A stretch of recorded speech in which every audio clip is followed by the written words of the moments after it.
Thank you for joining us for the press conference with the West Virginia baseball team. We are joined at the podium by head coach Randy Mazey and student athletes Aidan Major, Logan Suave, and JJ Wetherholt.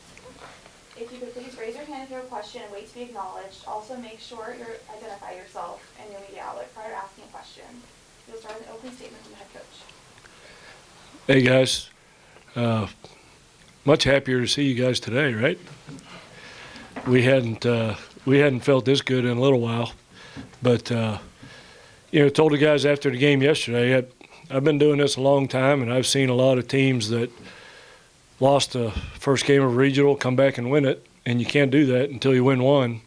But if you're going to lose a game in the regional and win it through the losers bracket, actually the game to lose is game one. If you can win game two, now our next game we're going to be playing somebody who feels like we did yesterday, coming off of a loss, and our guys are coming off of a win, so just naturally you're going to feel better going into that game. And if you can win the next one and it turns into a doubleheader situation, then you just look for heroes, man.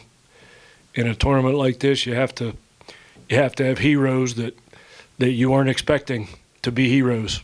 So that could come from anybody. So we got a team full of guys that are going to go to bed tonight expecting to be a hero in the next couple of days. So we're feeling pretty good right now. We'll now open it up for questions to the student athletes. Pretty nice for Morgantown between posts.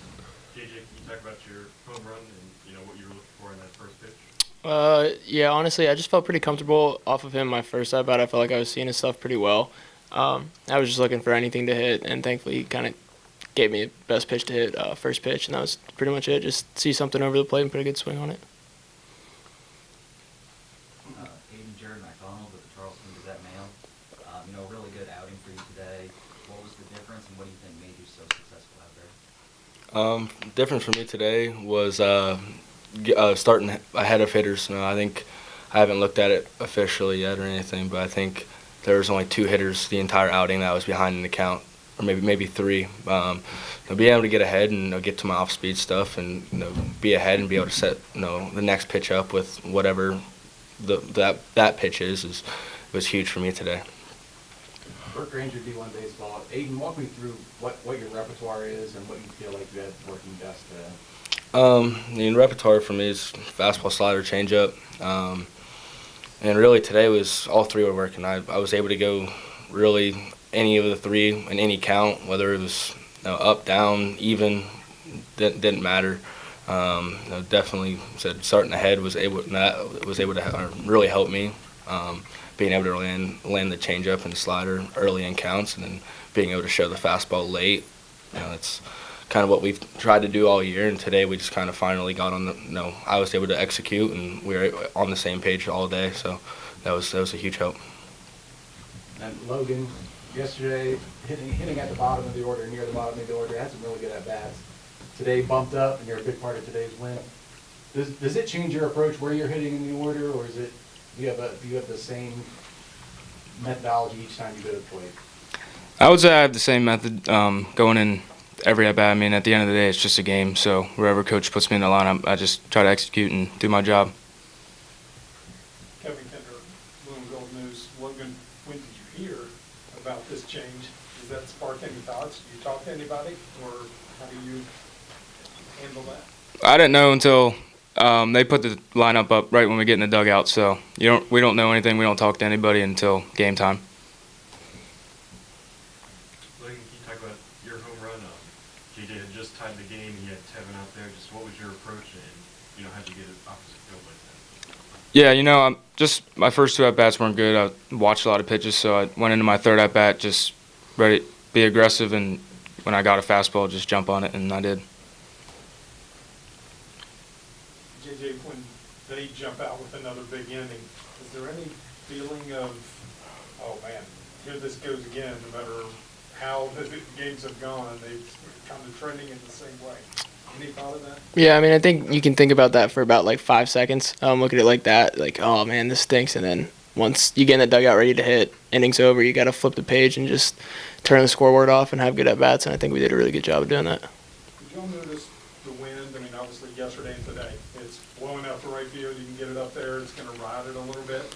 Change what you're looking for a little bit sometimes? We try not to like really play into the wind because it's just too hard to control exactly where you're gonna hit it.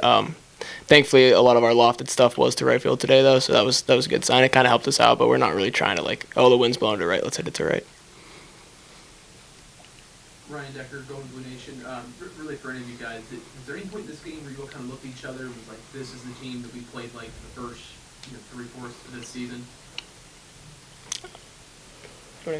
Yeah, I think so for sure. I mean, just walking through the dugout, you could tell that our energy was a lot better today. And once we jumped up by 5, 6, 7 runs, everybody, like, we knew that this is the team we are. Yeah, and then to add to that, I think just like after the game, doing like our winning handshakes and stuff, we haven't done that in a while. So that's when it like really clicked, like, well, this is what it feels like to win again. So that's what we'll be going for tomorrow. Any further questions for the two athletes? And Coach Mazey has talked a lot about different pitchers on the staff, understanding their roles, and except when you slide in, yours had bounced around a little bit sometimes this year. Is there a process you went through to realize, hey, this is what I've got to do to help this team be successful? I mean, yeah, it's just going to work every single day. I mean, there's always something you can get better at. There's always something that you can do to get more comfortable or whatever it might be, whether it's, a start or relief and close. I've done it all. And it's all about doing the same thing, sticking to the same routine, sticking with what's worked in the past. And, sometimes it's going to work, sometimes it's not going to work. So it's just sticking to it. And today was a good day for me. Anything else? If not, the student athletes will be dismissed to the locker room. Thank you guys.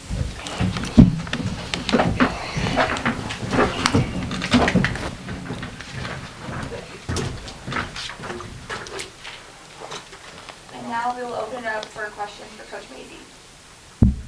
Coach, was that a hero performance out of Aidan? I mean, you only got 3 innings out of Ben, and for him to come in and pitch 5, so effectively. Sure was, man.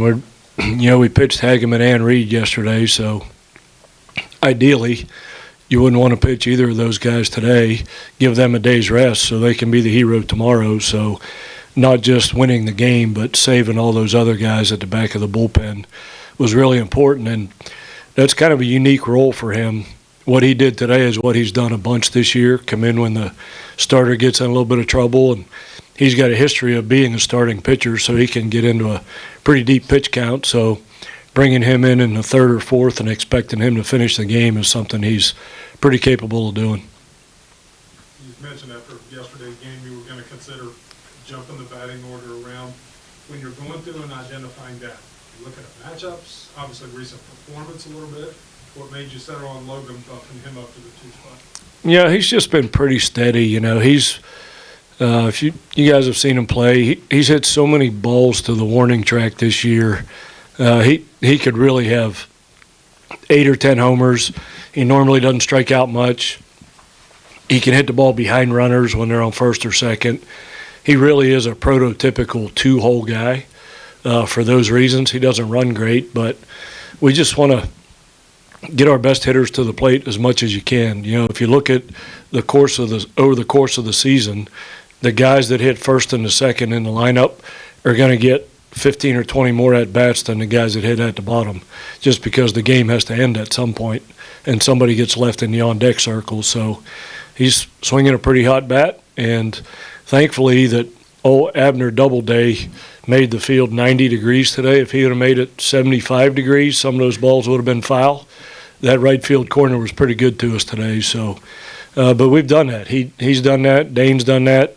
Barry's done that. Wallace has done that. We have some guys with some opposite field power. You feel like you got the offense back on track a bit, not just with the home runs, but being a little more aggressive on the base paths? Yeah, we kind of take what they give us. We don't run just to run. We run when we need to run, and there were some opportunities to run today. And just because you do that, it changes the way pitchers pitch to you. They get a little bit worried about a guy on first base, and all of a sudden you get a fastball to hit instead of a breaking ball, or tries to be too quick to the plate and misses in the middle. And that has a lot to do with why we hit the homers, is the fact that we came out running a little bit. Even when JJ got thrown out in the first inning, at least the pitcher knows, hey, when they get over there, I got to pay attention to 2 things here instead of 1. So it helps in a lot of different ways. Coach, I'll ask you the same question I asked them. Was there a point in this game where just the way they were performing kind of reminded you of the team that you saw for the first 40-some games of the season? When the game ended and the Mountaineers won, that reminded me of this season because we've done that a lot. Haven't done it a lot lately, but that just feels great to get in that huddle out there again. And when we, about a third of the way into the season, I told them we're not going to huddle up after we lose a game, because after you lose a game and people are emotional, sometimes you get mad at people and say things you don't want to say. So when we lose a game, we don't huddle up in the outfield like most teams. We wait till the following day till old Coach Mays gets a good night's sleep, if he gets one, so I can say the right thing, you know. So we haven't huddled up much lately, but ever since we started doing that at the midway point, we started winning a lot. So, but it's nice to get back together with them again, and everybody's feeling good. And you know, everybody said the same thing. You know, shouldn't have let us win one. You let us win one, we got a chance of getting on a roll here. So, I think everybody's feeling pretty good. Dane Leonard and JJ both wore each other's batting practice tops today by accident, so they'll be doing that again tomorrow. So we're going to try and stick to the routine that's working. You're gonna have some scouts thinking JJ's a switch hitter. I know, right? I don't care at this point. It's pretty easy to identify JJ when he's standing in the box. Good point. Speaking of Dane, though, another good showing from him at the plate. What are you seeing from the dugout about his at bats this weekend? You know, when you juggle the lineup, you know, you move Logan up from the 9-hole to the 2 spot. That's a different mentality doing that. And it's also different for Dane. Dane was in our 3 and 4 hole when the season started. You put him down at 8th and take some pressure off of him. Hey, I don't have to hit homers in the 8 hole. I just have to get on base and do my thing. And sometimes that works that way too. So you don't put guys in spots of the lineup for the same reason all the time. You just move them around to take pressure off of them and try and never put a slow guy in front of a fast guy, that type thing. So I was just about this close to leading JJ off and putting the other 8 names in a hat and just letting them draw it out of there, because it really doesn't matter, because all the guys in our lineup have hit. Like I said, Dane's hit 3rd, 4th, and 8th. Barry's hit 7th. He's hit leadoff. He's hit 3rd. Our guys, we don't have superstars other than JJ. We just have a bunch of guys that are role players and just try and grind out at bats and get on base. So some of them are hot some days and some of them aren't. But you hope they all get hot at the same time. Same idea for sliding Tevin back before he started in the 9-hole, take a little bit of pressure off, put him back in that turnaround spot with JJ. Yeah, you know, Tevin's deal is hitting in front of JJ. If JJ's second, Tevin's first, he's in front of JJ. If JJ's first, that means Tevin's 9th.